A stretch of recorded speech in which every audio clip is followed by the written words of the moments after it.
നമസ്കാരം, സായാഹ്ന വാർത്തയിലേക്ക് സ്വാഗതം. ആദ്യം നോക്കാം പ്രധാന തലക്കെട്ടുകൾ.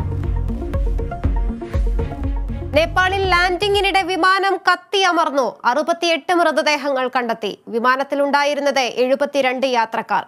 അപകടം പൊഖാറ അന്താരാഷ്ട്ര വിമാനത്താവളത്തിൽ. ദുരന്തത്തിൽ 5 ഇന്ത്യക്കാരുമെന്ന സൂചന.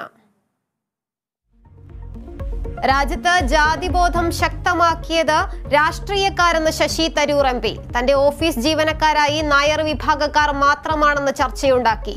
ഇതേ തുടർന്ന് മറ്റു വിഭാഗക്കാരെ തെരഞ്ഞുപിടിച്ച ഓഫീസിൽ നിയമിക്കേണ്ടി വന്നുവെന്നും തരൂർ. ഹൈക്കോടതി ജഡ്ജിക്കെന്ന പേരിൽ കൈക്കൂലി വാങ്ങിയതിൽ അഭിഭാഷക അസോസിയേഷൻ ഭാരവാഹിക്കെതിരെ പ്രാഥമിക അന്വേഷണം. കൊച്ചി സിറ്റി പോലീസ് കമ്മീഷണർ അന്വേഷിക്കും. നടപടി ഹൈക്കോടതി രജിസ്ട്രാറുടെ കത്തിന്റെ അടിസ്ഥാനത്തിൽ.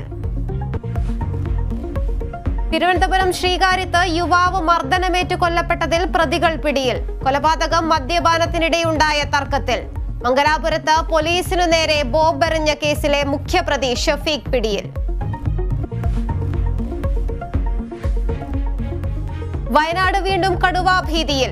മാനന്തവാടിയിൽ പശുവിനെ ആക്രമിച്ചു കൊന്നത് കടുവയെന്ന നാട്ടുകാർ. കൽപ്പറ്റ നഗരപരിധിയിൽ ആശങ്കയായി പുലി സാന്നിധ്യം.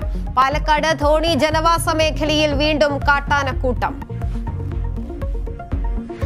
ശ്രീലങ്കയ്ക്കെതിരായ 3ാം ഏകദിനത്തിൽ ഇന്ത്യ ശക്തമായ നിലയിൽ. കാര്യവട്ടത്തെ ആദ്യ അന്താരാഷ്ട്ര സെഞ്ചുറി നേടി ശുഭ്മാൻ ഗിൽ.